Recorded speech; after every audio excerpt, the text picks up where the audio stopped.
Hi, this week I will be presenting on Blood, Sweat, and Tears, Winston Churchill and the early years of the war. So just to start, Blood, Sweat, and Tears as a book is a collection of speeches that were published in 1940.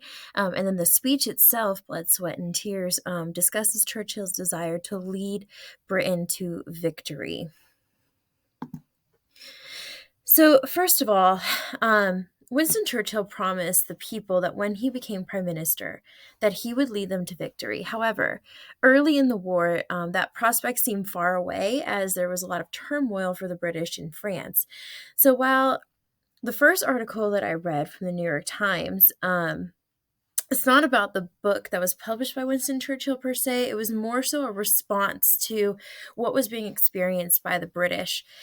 Here, the newspaper is stating that the American people can complain that they are tired of the war, but in the end, their statistics pale in comparison to the British.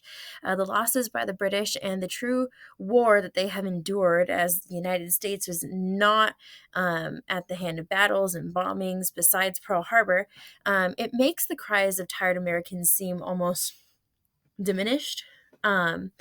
Because the author asks that the American people just think about the British, as the British have been fighting the Germans for 2 years before the Americans even entered the war.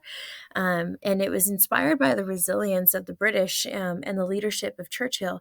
The New York Times then encourages the people to just continue to fight until the end.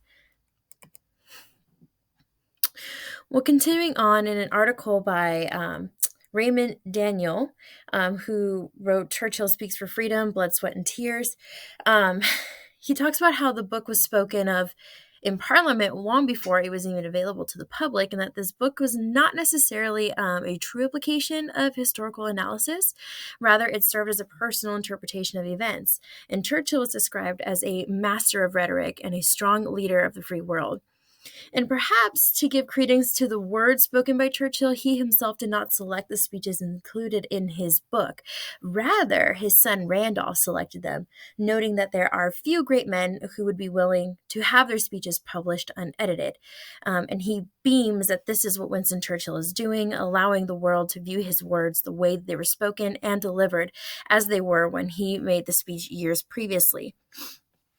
Daniel also stated that the words of Churchill's speech after the fall of France reign in the hearts and memories of history as they were such important words, and he recalls the dire circumstances that the world was in as Britain faced collapsing at the hands of the Germans. But it was Churchill who knew what the people needed, and he was willing to take that burden upon himself to bring the country through it to victory. And it was reported that Churchill spoke with a heavy heart, feeling the weight of needing to rescue their men, yet continuing to send them off to war. However, it was received well, and Parliament rallied behind him.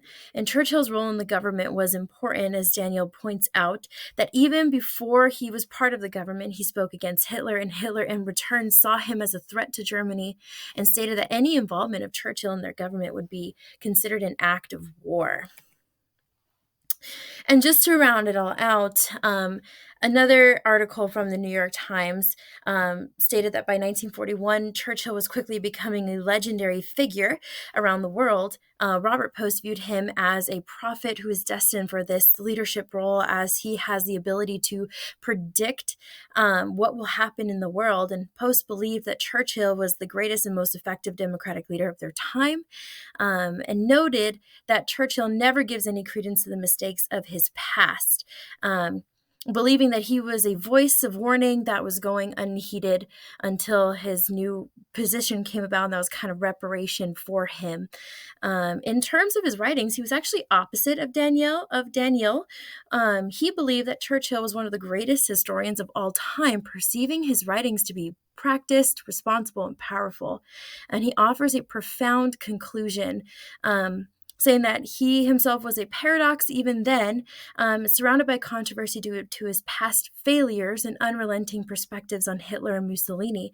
However, he believed that it was not Churchill himself who created the legend persona, but it was actually the hour that did so, that it was the time in history when he was in power that created that person that's in our memory rather than his own writings about the time.